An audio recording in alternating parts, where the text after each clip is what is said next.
Hello बच्चों, vibrant physics bye Ashutosh Gupta इस channel में आपका हार्दिक स्वागत है। हम क्लास 12 के फिजिक्स का अध्ययन कर रहे हैं और चौथा अध्याय हमारे कंटिन्यूएशन में है, जिसमें इससे पहले हम 6 वीडियो बनाकर संधारित्र को समझ चुके हैं। विभिन्न प्रकार के संधारित्र हमने समझे और साथ ही ये समझा कि संधारित्र की धारिता को किस प्रकार से बढ़ाया जा सकता है परावैद्युत माध्यम के द्वारा। संधारित्रों का संयोजन किस प्रकार से किया जाता है ये भी हमने समझा। बच्चों, आज हम ये जानेंगे कि संधारित्र में ऊर्जा संचय किस प्रकार से होता है, कितना होता है। संधारित्र को सामान्यतया हम इस अर्थ में जानते हैं कि ये ऊर्जा संचय की एक युक्ति है।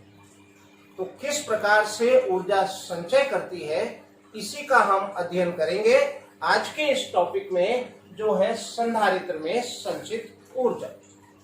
जो ऊर्जा शब्द है यहाँ स्थितिज ऊर्जा से तात्पर्य है और हम जानते हैं कि स्थितिज ऊर्जा किस प्रकार से प्राप्त होती है। यदि हम किसी आवेशित निकाय की स्थितिज ऊर्जा ज्ञात करें तो इसका अर्थ क्या होगा। मान लें कि ये कोई एक वस्तु है और ये विभिन्न प्रकार के इस प्रकार से आवेशों से युक्त है, तो इस निकाय के पास स्थितिज ऊर्जा है। इसका क्या मायने है? इसके मायने ये हैं कि इस वस्तु को आवेशित करने के लिए जो आवेश लाया गया, अनंत से इन आवेशों को इन स्थिति तक लाने में जो कार्य किया गया, वो कार्य इस निकाय की स्थितिज ऊर्जा में संचित हो गया। अर्थात इस निकाय के पास एक स्थितिज ऊर्जा है। अतः हम कह सकते हैं कि किसी भी प्रकार की आवेश संरचना के पास एक स्थितिज ऊर्जा होती है, जिसका तात्पर्य होता है कि उन आवेशों को उन स्थितियों तक लाने में किया गया कार्य। आज हम जानेंगे संधारित्र की स्थितिज ऊर्जा या संधारित्र में संचित ऊर्जा। तो इसका तात्पर्य भी यही होगा कि संधारित्र को आवेशित करने में जो कार्य किया गया है वही कार्य उसकी स्थितिज ऊर्जा में संचित हो गया है। बच्चों, हम एक संधारित्र पर विचार करें और मान लेता हूं कि ये एक संधारित्र है। जिस संधारित्र के बारे में आप जानते हैं कि संधारित्र में 2 प्लेटें होती हैं, तो मैं मान लेता हूं ये 2 संधारित्र की प्लेटें हैं, जिसमें से एक प्लेट पर धनावेश और दूसरी प्लेट पर ऋणावेश होगा। मान लें कि इस पर धनावेश है और इस पर ऋणावेश। अब ये धनावेश और ऋणावेश आया किस प्रकार से, इसको लाने में कितना कार्य करना पड़ा, वही कार्य इस संधारित्र में ऊर्जा के रूप में संचित हो जाएगा और इसे हम संधारित्र की स्थितिज ऊर्जा कहेंगे। इसे आवेशित करने के लिए हम एक बैटरी का उपयोग करेंगे। मान लेते हैं कि हमने एक बाह्य विद्युत स्रोत जोड़ा और विद्युत स्रोत के रूप में मैं एक V वोल्ट की बैटरी लगा देता हूं। तो होगा क्या होगा, ये आप समझ सकते हैं, बैटरी के धनात्मक सिरे से विद्युत धारा प्रवाहित होना प्रारंभ होगी। लेकिन विद्युत धारा प्रवाहित होगी, इसका तात्पर्य चालक है, ये कनेक्शन वायर है, तो इसमें केवल इलेक्ट्रॉन ही प्रवाहित हो सकता है। इसका मतलब ये हुआ कि धारा इधर जा रही है तो इलेक्ट्रॉन इधर आ रहे हैं, यानी इस सिरे से इलेक्ट्रॉन निकलना प्रारंभ होंगे और वो इलेक्ट्रॉन जो इस सिरे से निकलेंगे इधर से होते हुए इस प्लेट में स्थानांतरित कर दिए जाएंगे। जैसे ही एक इलेक्ट्रॉन यहां से निकलेगा, वैसे ही एक इलेक्ट्रॉन इसके अंदर स्थापित हो जाएगा। ये बात हम विद्युत धारा में और समझेंगे। तो यहां से इलेक्ट्रॉन निकलेगा, यूं कहें इधर से एक इलेक्ट्रॉन निकला, बैटरी के ऋणात्मक सिरे ने एक इलेक्ट्रॉन इस पर पहुंचा दिया। तो इस प्रकार से इलेक्ट्रॉन निकलते जाएंगे और ये प्लेट धनावेशित होती जाएगी और समान मात्रा में ये प्लेट ऋणावेशित होती जाएगी। इस प्रकार आवेशन की प्रक्रिया प्रारंभ हो जाएगी और आवेशित करने में जो कार्य किया जाएगा, कार्य कौन कर रहा है? विद्युत स्रोत कर रहा है। तो विद्युत स्रोत जो कार्य करेगा वो इसकी स्थितिज ऊर्जा के रूप में संचित हो जाएगा। विद्युत स्रोत के पास किस प्रकार की ऊर्जा है? रासायनिक ऊर्जा है। अर्थात रासायनिक ऊर्जा विद्युत ऊर्जा में रूपांतरित हो जाएगी। तो हम यही कार्य ज्ञात करेंगे कि आवेश को इस इलेक्ट्रॉन को इस प्लेट से निकाल के इस प्लेट में स्थानांतरित करने में कितना कार्य करना पड़ा। और सामान्यतः आप कह सकते हैं यहां से लेके यहां भेजने में जो कार्य करना पड़ेगा वो कार्य उसकी स्थितिज ऊर्जा के रूप में संचित हो जाएगा। तो मैं स्थितिज ऊर्जा, संचित ऊर्जा के बारे में लिखूं कि संधारित्र की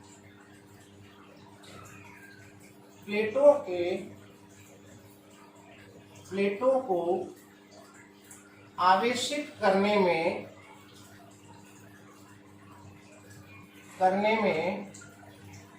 किया गया कार्य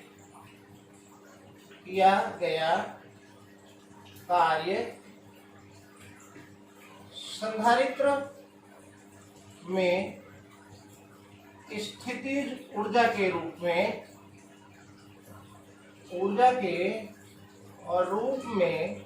संचित हो जाता है। तो स्थितिज ऊर्जा क्या है?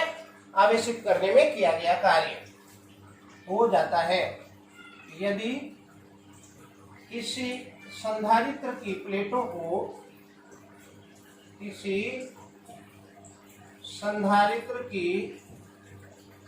प्लेटों को बाह्य विद्युत स्रोत से जोड़ दिया जाए तो बैटरी के धनात्मक सिरे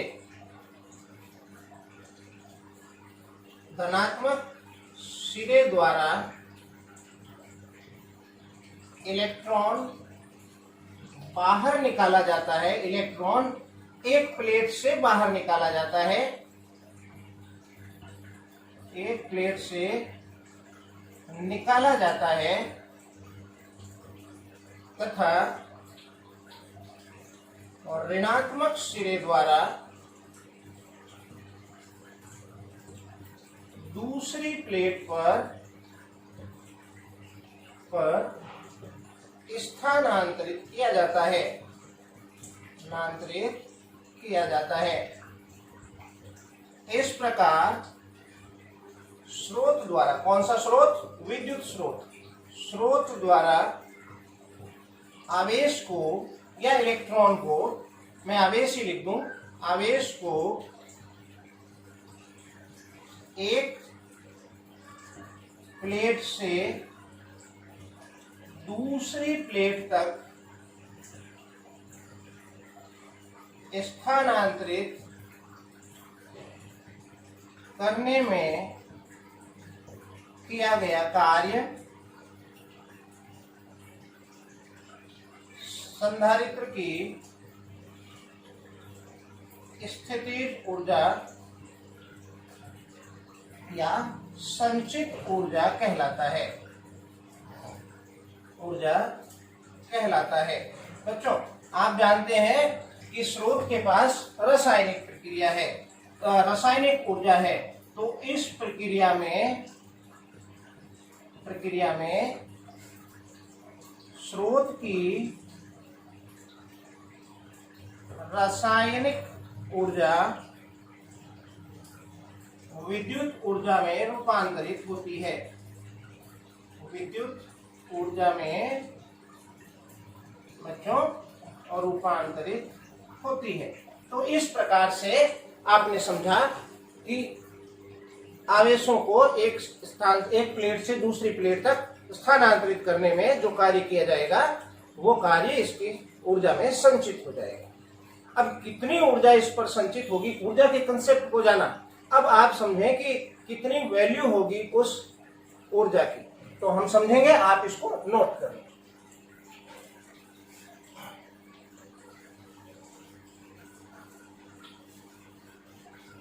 वीडियो को आप पॉज करें और पॉज करके या स्क्रीनशॉट लेकर इसे नोट कर लें। लिख दिया था लेकिन अब इसे मिटाना पड़ेगा।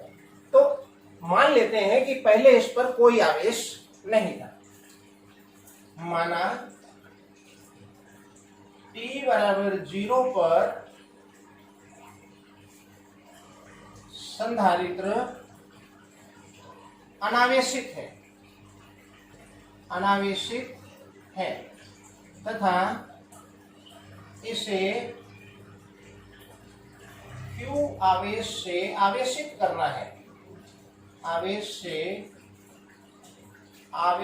करना है, और आवेशित करने में किए गए कार्य अर्थात स्थितिज ऊर्जा की गणना करनी है, कार्य की गणना करनी है। अब बैटरी लगा के आवेशन की प्रक्रिया को हमने प्रारंभ कर दिया। t बराबर 0 पर कोई आवेश नहीं था और टोटल आवेश हमें q देना है। माना किसी क्षण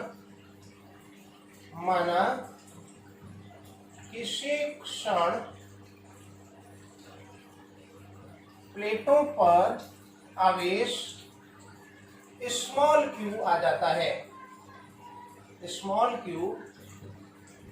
होता है। अब आपने यहाँ पर बैटरी लगा के आवेशन की प्रक्रिया प्रारंभ कर दी तो इलेक्ट्रॉन यहाँ से यहाँ लगातार स्थानांतरित होता जा रहा है। और कब तक करना है? जब तक कि इस पर कैपिटल Q आवेश ना आ जाए। इस पर धनात्मक कैपिटल Q, इस पे और ऋणात्मक कैपिटल Q। अब ये प्रक्रिया प्रारंभ हो गई है। कुछ समय में ये t समय बाद समाप्त होगी, मान ले किसी समय बाद समाप्त होगी, लेकिन हमने रुक कर बीच में किसी समय पर देखा कि इस पर कितना आवेश है। तो किसी क्षण पर प्लेटों पर आवेश मैंने मान लिया Q, और जब प्लेटों पर आवेश Q है तो प्लेटों के मध्य विभवांतर कितना होगा? विभवांतर माना V है, जिसका मान कितना होगा? V बराबर, हम जानते हैं Q बराबर क्या होता है? CV। तो V बराबर क्या होगा? Q by C। ये इस पर विभवांतर आया जिस समय हमने देखा। एक्चुअल में हम क्या करना चाह रहे हैं? स्थितिज ऊर्जा ज्ञात करना चाह रहे हैं, और स्थितिज ऊर्जा क्या है? कार्य है। और कार्य बराबर क्या होता है? कार्य बराबर होता है आवेश इंटू विभव। तो हमें पहले देखना पड़ेगा आवेश कितना, तो हमने आवेश लिया Q, और विभव कितना, तो विभव हमने पहले ज्ञात कर लिया। अब इस विभव पर हम कुछ आवेश स्थानांतरित करके उसका कार्य ज्ञात करेंगे। मान लेते हैं कि जब विभव V है तो अल्प आवेश स्थानांतरित किया dq, तो हम उस अल्प आवेश स्थानांतरण में किया गया कार्य यानी स्थितिज ऊर्जा ज्ञात कर लेंगे, और फिर समाकलन करके 0 से q आवेश स्थानांतरित करने में किया गया कार्य ज्ञात कर लेंगे। यानी हमें कुल मिला के ये इस जगह पर आना है, और इसलिए मैंने यहाँ पर प्लेटों के मध्य विभवांतर लगाया। तो मैं लिखूं अतः अल्प आवेश या अल्पांश आवेश dq स्थानांतरण में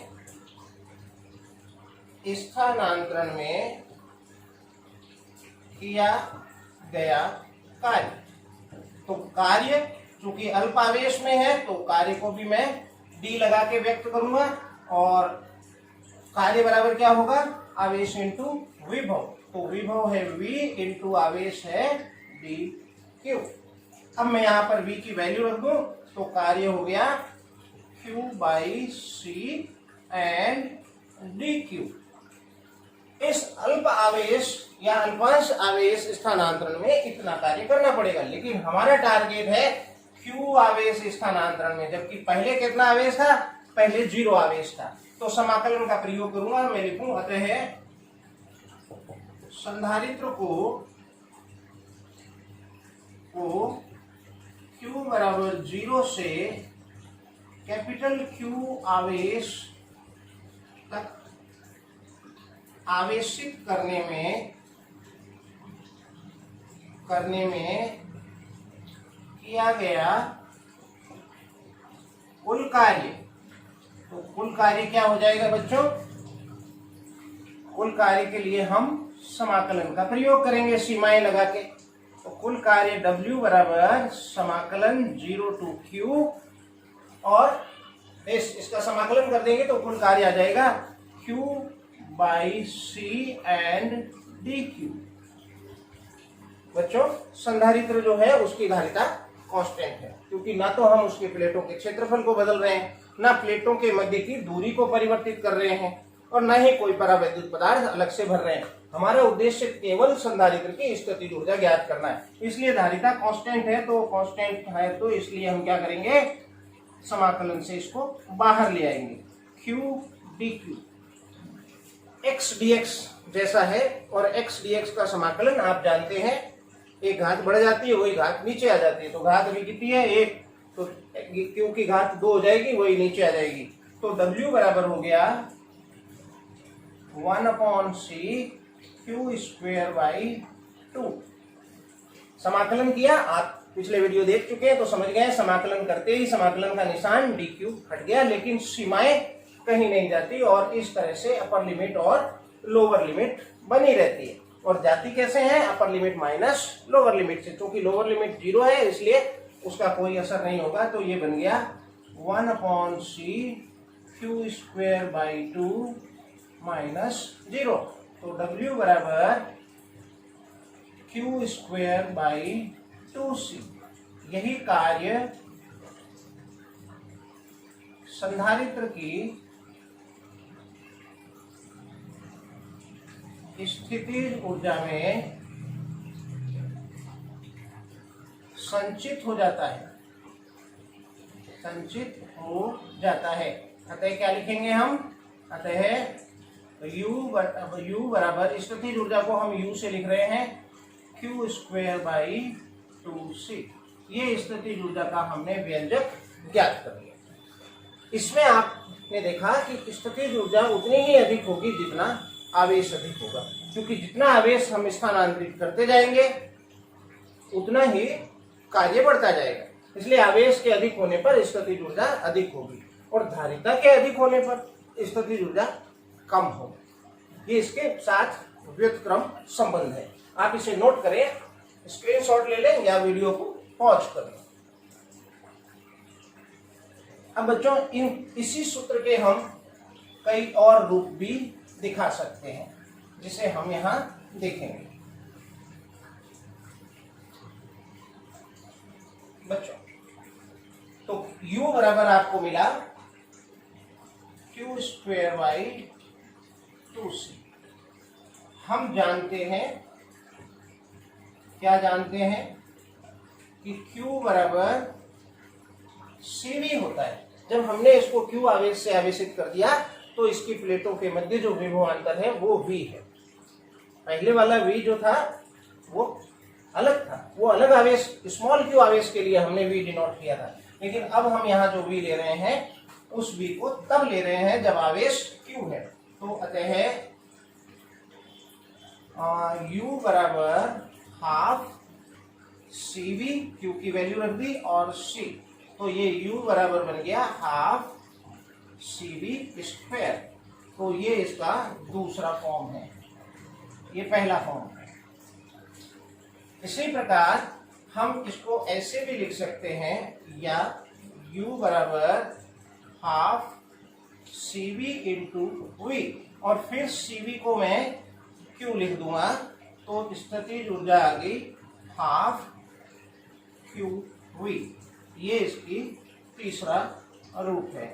तो इस प्रकार उसी संधारित्र की स्थितिज ऊर्जा के हमने 3 सूत्र प्राप्त किए, जिसमें मुख्य यही था। विचार हम इसी से करेंगे, लेकिन न्यूमेरिकल प्रॉब्लम होगी, विभवांतर और धारिता दिया है तो डायरेक्ट हम इससे सरल कर लें तो आसान रहेगा। ताकि इससे भी कर सकते हैं, आप नोट करें इसे।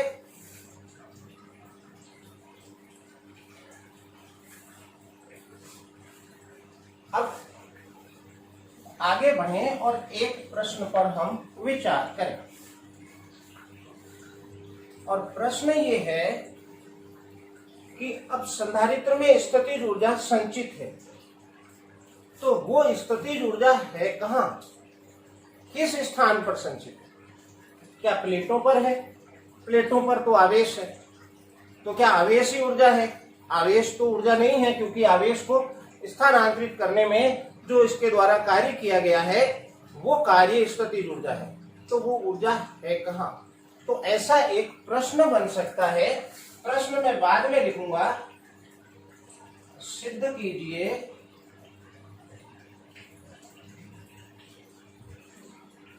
कि बड़ी आएगी यहां, संधारित्र में संचित ऊर्जा, संधारित्र में संचित ऊर्जा, आगे प्रश्न में बाद में लिखूंगा जब आपको ये समझ में आ जाएगा। ये ऊर्जा कहाँ है हम यही पता करना चाह रहे हैं, और इसे समझने के लिए मैं दो संधारित्र लेता हूं। एक संधारित्र लिया मैंने ये,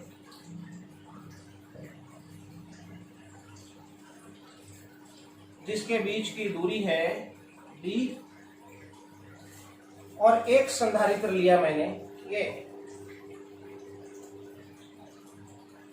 जिसके बीच की दूरी है d/2। प्लेटों का क्षेत्रफल वही है। अब आप विचार करें कि इस प्लेट ये धनात्मक आवेशित है समान रूप से, और ये ऋणात्मक आवेशित है, दोनों पर आवेश मैंने समान मान लिया। अब चूंकि इसकी प्लेटों के मध्य जो दूरी है वो दुगनी है, ये पहला संधारित्र है और ये दूसरा संधारित्र है, तो दूरी दुगनी होने के कारण इसकी धारिता विचार करें अधिक होगी इससे या कम हो। विचार करें आप, तो मैं लिखूं माना दो संधारित्र एक व दो, सभी समान है चीजें, दो में एक की प्लेटों के मध्य दूरी दूसरे से दो से दुगनी है। हम जानते हैं धारिता क्या विचार होगा, हम जानते हैं धारिता क्या होगी, C बराबर एप्सिलॉन 0A/d संधारित्र की धारिता का ये व्यंजक है। अब चूंकि इसकी दूरी दुगनी है तो ये आधी हो जाएगी, दूरी अधिक तो धारिता कम। अतः एक की धारिता दो से कैसी होगी, आधी होगी, क्योंकि इसकी दूरी आधी है। दूरी आधी यानी दूरी कम तो धारिता अधिक। अब ये पहली बात हुई धारिता की, परंतु दोनों संधारित्रों के मध्य विद्युत क्षेत्र का क्या सूत्र है संधारित्र की प्लेटों का बीच, तो E बराबर आप जानते हैं सिग्मा बाई एप्सिलॉन 0, और सिग्मा क्या है, पृष्ठावेश घनत्व एकांक क्षेत्रफल पर आवेश। तो इसमें कोई बदलाव है नहीं, आपको पहले बता दिया था, आवेश समान है और क्षेत्रफल समान है और माध्यम जो है वो दोनों में समान है। तो विद्युत क्षेत्र एक समान है। ये दूसरा पॉइंट है, पहला और दूसरा। तीसरी मैं बात कह रहा हूं कि ऊर्जा, अतः ऊर्जा पर विचार करें तो ऊर्जा का क्या सूत्र भी आपने देखा, Q²/2C। संधारित्र एक की ऊर्जा कितनी होगी। अब देखें, एक की दूरी दुगनी थी दो से, दूरी दुगनी थी तो धारिता आधी हुई। अब धारिता आधी हुई तो ऊर्जा पुनः दुगनी हुई, धारिता कम तो ऊर्जा अधिक। अतः एक की ऊर्जा दो से, संधारित्र 2 से दुगनी होगी। ये बात आप समझ गए। तीसरी बात जो फाइनली आपने समझी कि संधारित्र 1 की धारिता 2 से दुगनी होगी। एक की संधारित्र 1 के प्लेटों के बीच दूरी अधिक यानी दुगनी, 2 से तुलना कर रहे हैं तो इसकी धारिता कम यानी आधी, और अतः इसकी ऊर्जा दुगनी। तो हमने ये सिद्ध कर दिया यहाँ कि यदि दूरी अधिक है तो ऊर्जा भी अधिक है। दूरी बढ़ाई, दुगनी कर दी, दूरी दुगनी करने पर ऊर्जा दुगनी हो गई। अब वास्तव में दूरी दुगनी करने पर क्या हुआ? 2 प्लेटें हैं इस प्रकार से, जब आपने दूरी बढ़ाई है तो आपने इसके प्लेटों के बीच के आयतन को बढ़ाया है। इसका मतलब आयतन बढ़ा देने पर स्थितिज ऊर्जा जो है बढ़ जाती है। तो मैं लिखूंगा अतः यह ऊर्जा, अतः आयतन दुगना करने पर संचित ऊर्जा दुगनी हो जाती है। दुगनी हो जाती है मतलब क्या समझे कि आयतन बढ़ाया तो ऊर्जा बढ़ गई, यानी ऊर्जा कहाँ है? आयतन में है, प्लेटों पर नहीं है, आयतन में है। तो मैं लिखूं अतः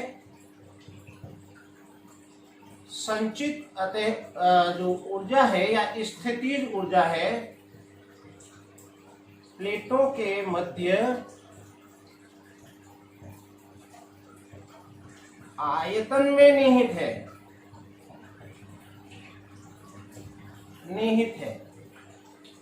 पर आप जानते हैं आयतन में क्या है? प्लेटों के मध्य विद्युत क्षेत्र है जो कि एक समान है। प्लेटों के बीच, संधारित्र की प्लेटों के बीच विद्युत क्षेत्र एक समान बना रहता है। तो आयतन में क्या है? विद्युत क्षेत्र है। अभी हमने कहा कि स्थितिज ऊर्जा आयतन में निहित है या आयतन से संबद्ध है, परंतु आयतन में तो विद्युत क्षेत्र है और इसलिए स्थितिज ऊर्जा विद्युत क्षेत्र से संबद्ध है। हमने ये सिद्ध किया। तो मैं लिखूंगा परंतु संपूर्ण आयतन में विद्युत क्षेत्र उपस्थित है, अतः स्पष्ट है कि संधारित्र में संचित ऊर्जा,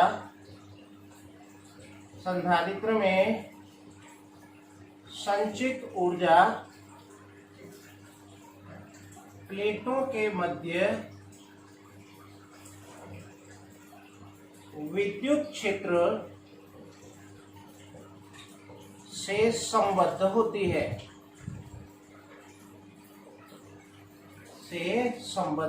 है और हमें यही सिद्ध करना था। हमारा प्रश्न यही था, सिद्ध कीजिए संधारित्र में संचित ऊर्जा विद्युत क्षेत्र प्लेटों के मध्य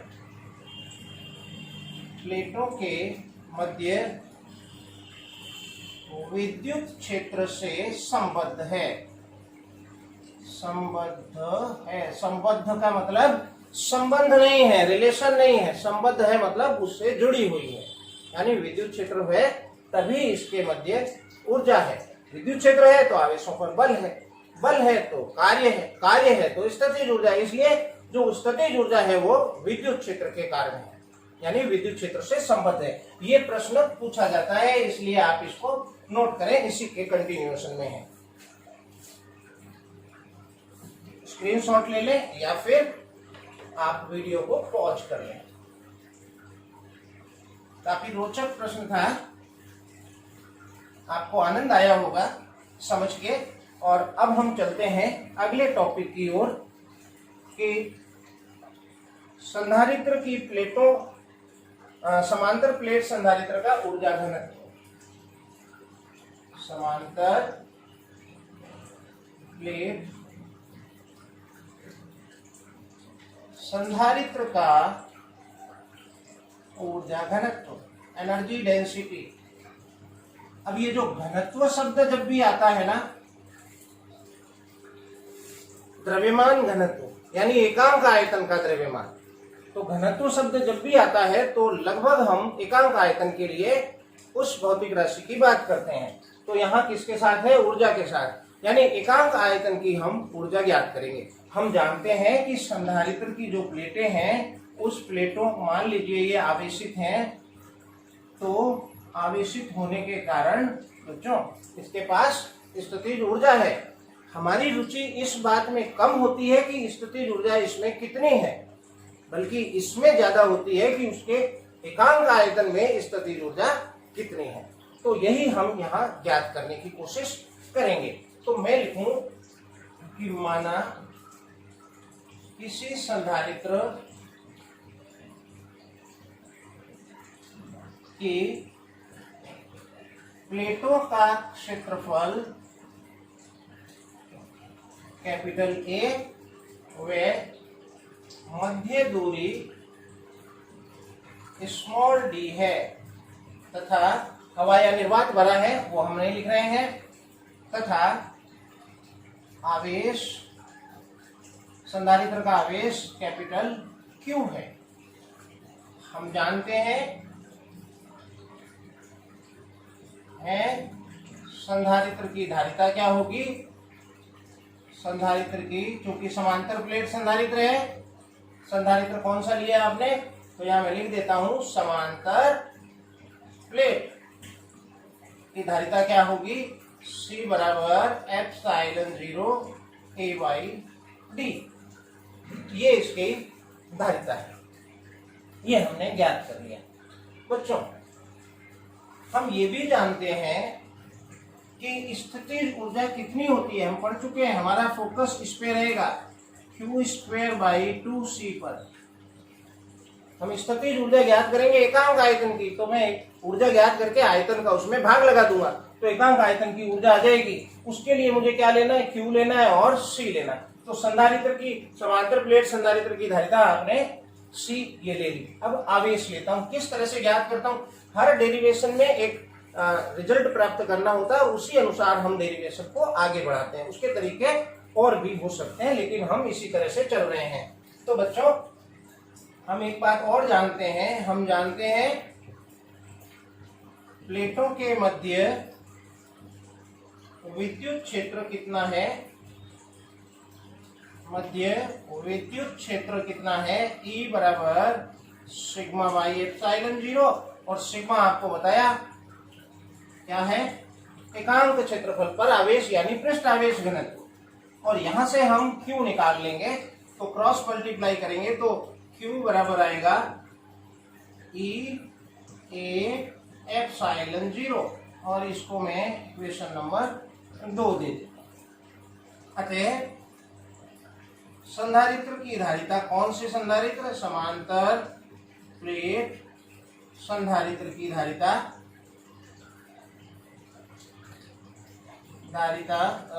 नहीं, स्थितिज ऊर्जा, स्थितिज ऊर्जा U बराबर कितनी आई? Q²/2C वैल्यू रख दें, और वैल्यू जब आप रखेंगे, अब यहां से हटा देता हूं ये, तो स्थितिज ऊर्जा आएगी U बराबर Q and Q E/ε0 whole square by Q²/2C, 2 and C is ε0 A/d। अब आप देखें तो U बराबर क्या बन गया?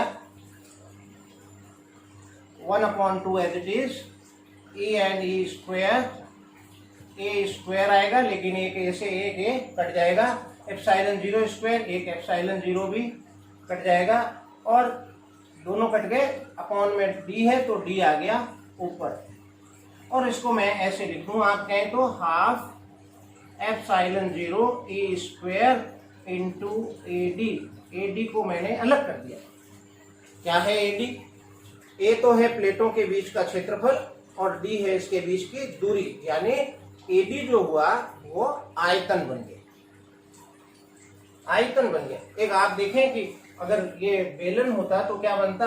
πr² h, आयतन, और पाई आर स्क्वायर को हम क्या लिखते हैं, क्षेत्रफल, और h को क्या लिख दिया, दूरी। यानी ये एक आयतन की वैल्यू है, और इसलिए मैं यहां लिख रहा हूं, यहां AD जो है प्लेटों के मध्य आयतन है।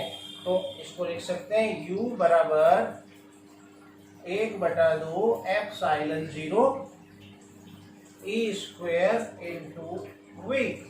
और एकांक आयतन का निकालना है मुझे ऊर्जा, तो इसको मैं पक्षांतरण कर दूं, तो U अपॉन V बराबर हाफ एप्सिलॉन 0 E स्क्वायर।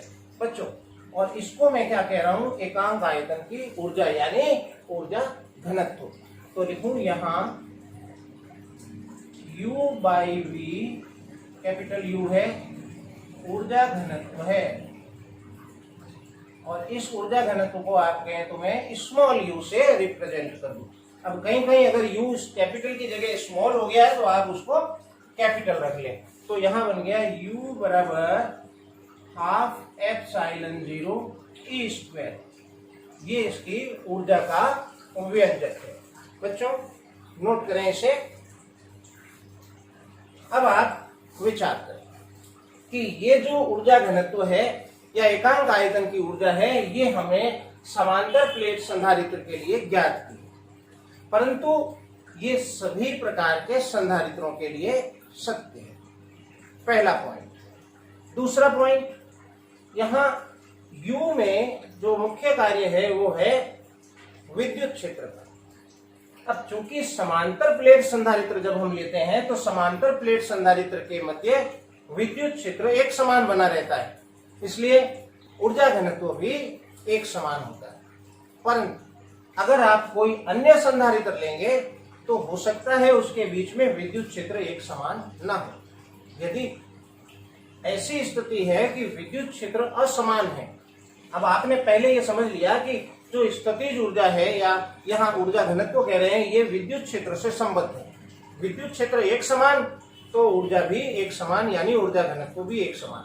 लेकिन अगर विद्युत क्षेत्र परिवर्तित होता है, किसी बिंदु पर अलग और दूसरे बिंदु पर अलग, यानी विद्युत क्षेत्र जो है वो निर्देशांकों पर, स्थिति निर्देशांकों पर निर्भर कर रहा है, तो ये भी करेगा।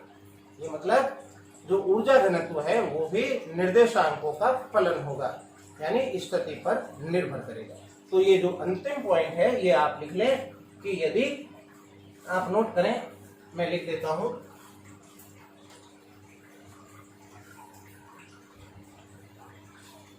पहला पॉइंट है यह है समांतर प्लेट संधारित्र के लिए व्यंजक है, परंतु आप आगे लिखें सभी प्रकार के संधारित्रों के लिए सत्य है। पहली बात। दूसरी बात, समांतर प्लेटों के मध्य विद्युत क्षेत्र एक समान रहता है, अतः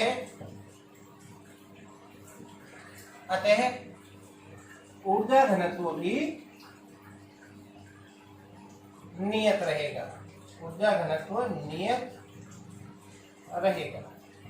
परंतु यदि विद्युत क्षेत्र निर्देशांकों का फलन है, यानी स्थिति निर्देशांक के अनुसार बदल जाता है, निर्देशांकों का फलन है,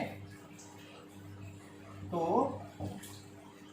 ऊर्जा घनत्व भी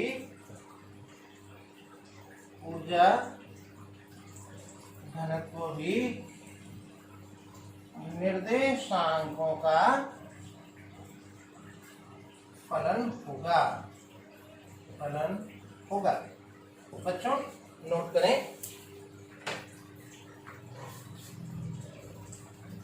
चलते हैं अगले टॉपिक की ओर। आज हमने संधारित्र विद्युत धारिता के पार्ट 7 में संचित ऊर्जा के बारे में समझा। आज मैं इतना ही दूंगा, वीडियो बड़ा हो रहा है। अगले वीडियो में हम जानेंगे कि जब संधारित्रों का संयोजन किया जाता है, जब चालकों को जोड़ा जाता है, तो किस प्रकार से आवेशों का पुनर्वितरण होता है और विभव का पुनर्वितरण होता है। आज के वीडियो में इतना ही, मिलते हैं अगले वीडियो में। Thank you.